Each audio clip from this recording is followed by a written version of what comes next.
Hello friends, welcome back to the new video guys and my YouTube channel guys. Today friends we are going to talk about guys Redmi mobile setting guys, and today friends I am going to show guys Redmi mobile guys touch vibration problem how to solve.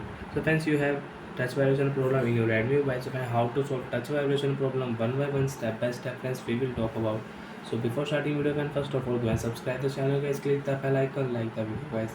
Friends, open your Redmi mobile phone setting. After phone setting friends, you can see this type interface in your Redmi mobile.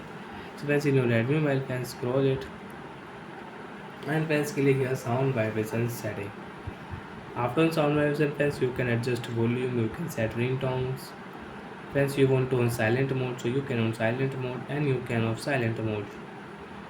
Do not disturb settings friends you want to use, so you can use from here. So friends, you want to use phone vibrate for calls, adding vibrate in silent mode, so you can on and you can turn off from here. So friends, click here haptic feedback sound setting is on is in your Redmi mobile. So when turn off, after turn off friends, you can tap on your screen and guys you can use your Redmi mobile without any touch vibration problem. So friends, you can tap on your screen, you can tap on your button, phone will not vibrate. And friends, you want to use vibrate on touch setting.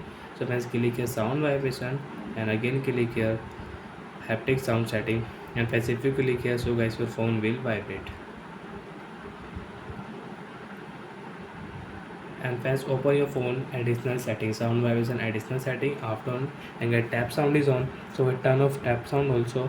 And guys, you cannot use tap sound in your Redmi mobile, and guys off haptic feedback sound, your problem will solve.